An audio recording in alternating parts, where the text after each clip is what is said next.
joined today by my lovely friends up in the Shetland Isles, and I know this family because we're all champions with Ordnance Survey.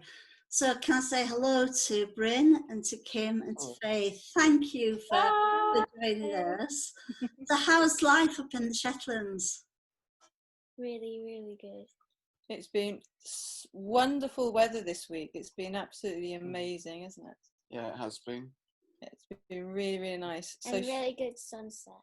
Oh, the sunsets have been amazing. We've been making sure we're out for sunset every single night since I don't know how long now. No, you've been posting some fabulous photos on Instagram. Rather jealous of the sunsets that you're having. So what time is sunset up there at the moment? 10. It's at the moment it's just after 10. Right. And how long is it dark for? Maybe a couple of hours, if that. I mean, we're coming in. Sunrise is like, and it's still light enough to see. Right. But I think between like 12:30 and maybe 2:30, it is starting to get dark now. So what's the landscape like up in the Shetlands? Do you want to go for that one? It's mostly hills. Yeah. And peatlands and nice beaches as well. Sheep, beaches, not many trees. Not really. We're lucky to have a couple of trees in our garden. Right. So we get a lot of the birds. But really, when you're going out and about, it's just hills and beaches and then sea. That's all you can pretty much see up here. So. And I know, Faith, you're very much a nature lover, aren't you? Mm-hmm. Tell me about some of the wildlife that you have up in the Shetland. We have a lot of puffins, a lot of birds. We get sea fish. No, sea fish. What do you call them? Which ones? Like the jelly thingies. Jellyfish. Oh, the jellyfish, right? We get. What do we go chasing around the island to see? Whales. We get whales. Wonderful. Otters. So many different types of birds. You get tyrricks and oyster catchers. Puffins. Robins. You get the blackbirds and things. And you've been doing this 30-day, is it called 30-day wild days, is it? Or 30-day wild challenge, yeah. And what's that involve, Faye? What kind of things do you do for that? Connecting to wild.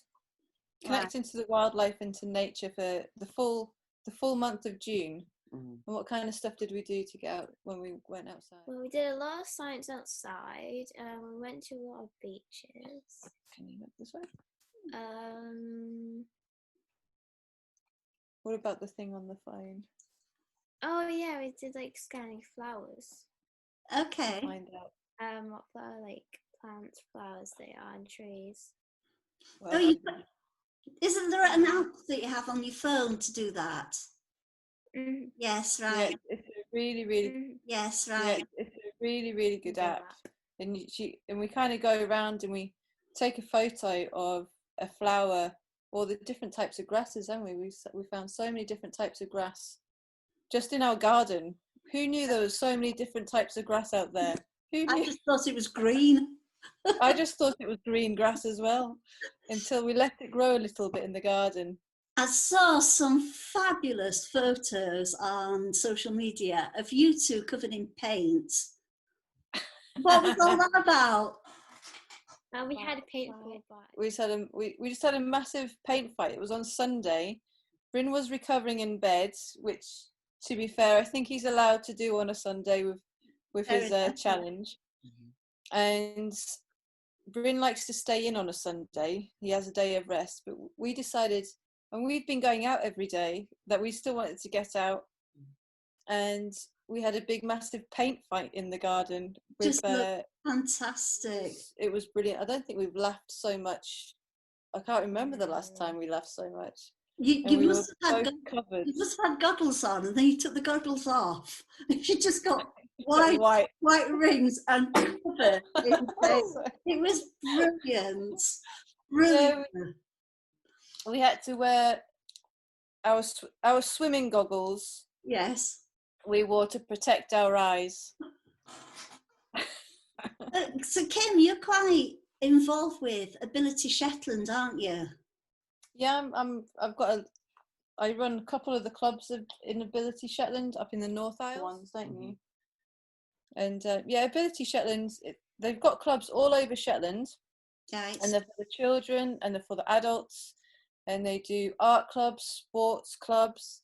They have, last year they got the all-terrain wheelchairs, the mountain trikes. Right.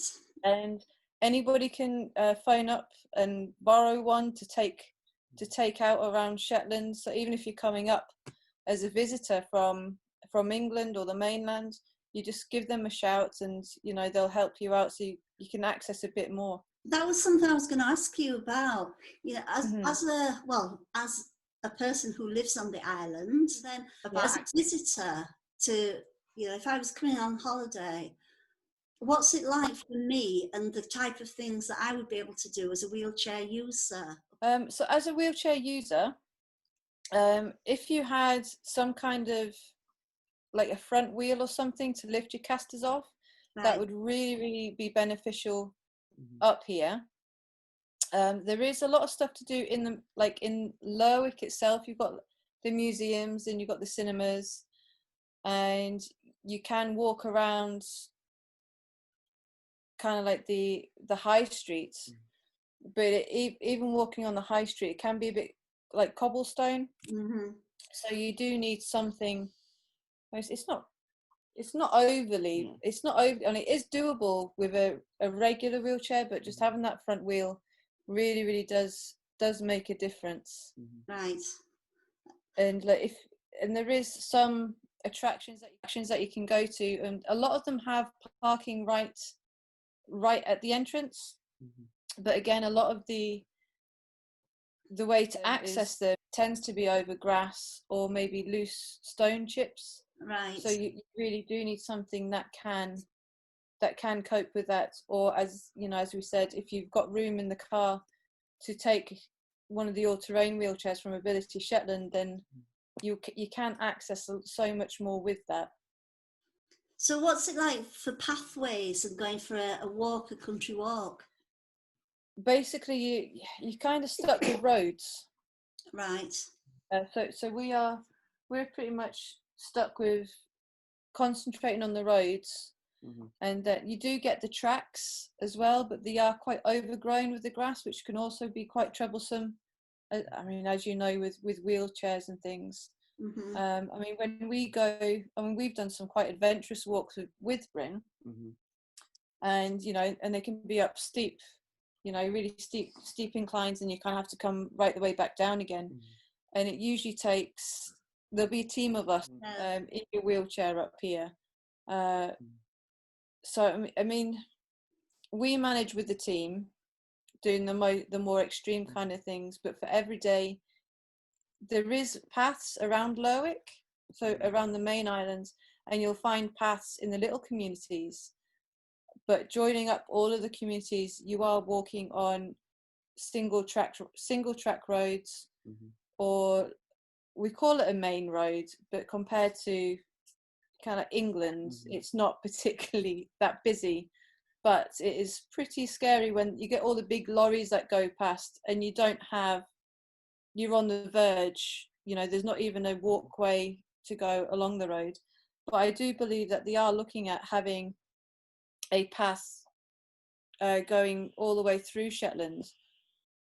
So I've heard through the grapevine, but I don't think anything's being confirmed as yet. But I mean, it'd be absolutely amazing for them just to have kind of like a path, because we get a lot of cyclists up here as well.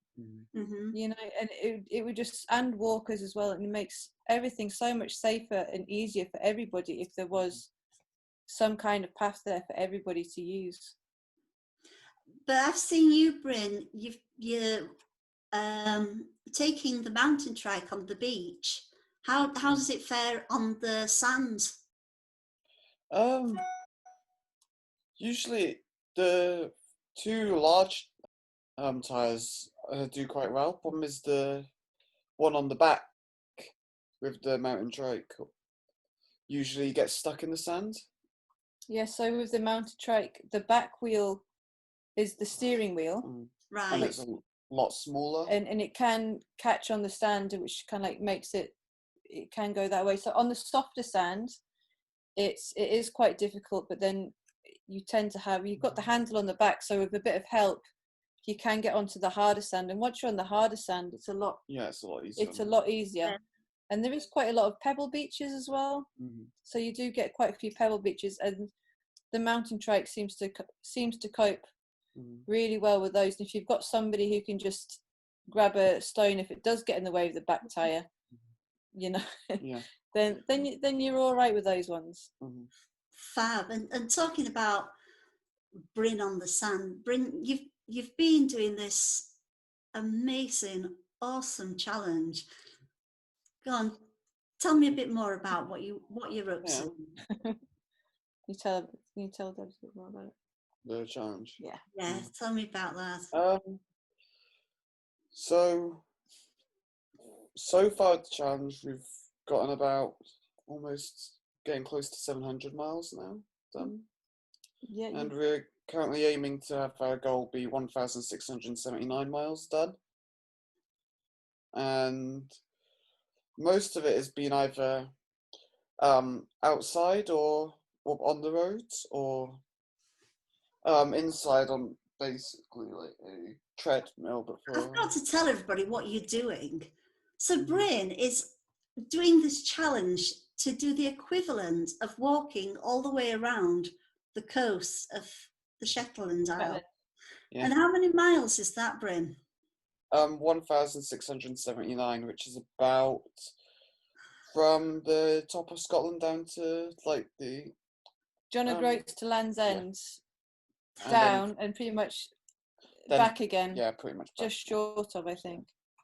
Just incredible. And yesterday was a big day for you because you did how many miles was it? Marathon.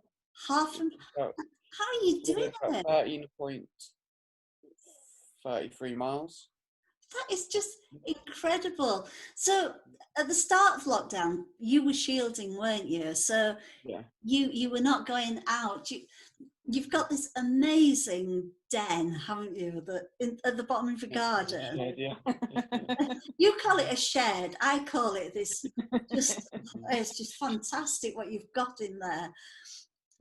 But you were having to do it, the miles, and they're using. Is it called a rollator or? It's an Invictus. I think it's an Invictus trainer. Yeah, with rollers.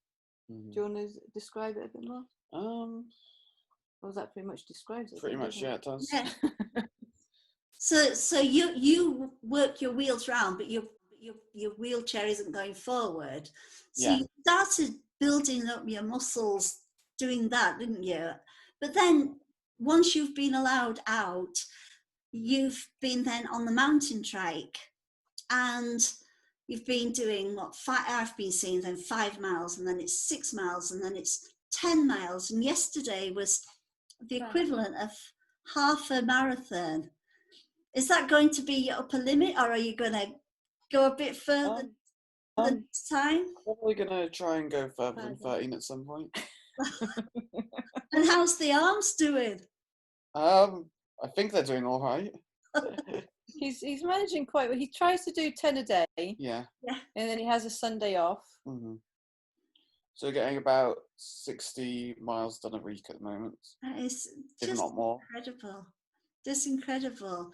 But you were telling me, Kim, that the mountain trikes had to go back. Is that right? So the mountain trike has gone back. So he's been using his manual wheelchair with a front wheel on it. And to be honest, he's actually a lot faster in that wheelchair.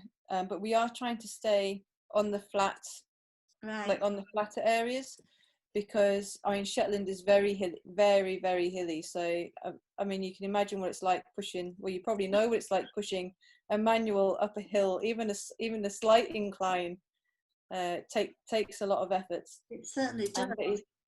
But we have been really, really lucky that we've actually managed to get hold of a second-hand trike, Right. mountain trike for him. So he now has his very own mountain trike to use brilliant. on top of.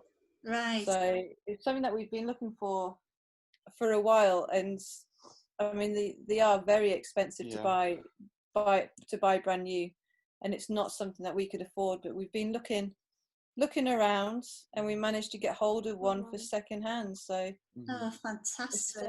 So how many pairs of gloves have you gone through, Bryn? Lots. Quite a few. I think you've probably gone through your last pair last night, didn't you? Mm-hmm. He's just finished another pair last night. We now have. I've got 3 pairs that arrived this morning. Thankfully. But I think it's just finding the right gloves. They're so hard to find. He's wearing the holes in his thumbs. Yeah. Yeah. And that's the bit that goes through. The best pair I've found so far has been for bicycles with they've got like a gel pad here. Yeah. And, for holding their handlebars. And they've been the best ones, but I've just worn those through, and I've ordered myself some new gloves as well this week. Yeah, like we've gone through bicycle gloves, gardening gloves. We've gone through the sealskins. Sealskin. I thought some of those would be. Yeah, we got the bicycle ones of those, thinking that they may last longer. Yeah. I think you actually maybe told us about them actually. Yeah. And I think they've lasted us the longest. Yeah. They probably last 3 times longer than the rest of them. Mm. But we're probably back on. We're going through at least 1 pair a week at the moment, if not more. Mm. It's great. If anybody that watches this has any suggestions with good gloves, please get in touch. For everybody, I think. Yeah. I think every wheelchair user in the land would be shouting from the rooftop if they could find the perfect pair of gloves. Yeah, you just need a pair that's got the rubber here. That will take the wear for you. Uh-huh. And if you could change it as well, that would be amazing, wouldn't it? Velcro. a bit of Velcro. Found yourself a new business idea there. Yeah. I don't think my sewing skills would get to that much. So Bryn, going back to your challenge, you're raising the money for Ability Shetlands. Mm-hmm. And how much have you raised so far? 5 quid. It's only one. It's over £1,500 so far. Fantastic. Yeah. I think he's just short of 80%. I think he's raised. He had a £2,000 target, and he's not even halfway through his challenge. Yeah. And he's raised 80% of it. So you're doing amazing, I think. Yeah. You are. And when we put this on the website, we'll put the link as well to the Just Giving page, and then hopefully, if people can support it, it would be wonderful. I mean, that would be absolutely amazing. Yeah. Brilliant. So the whole family are Ordnance Survey champions. So what does it mean to you to be a champion?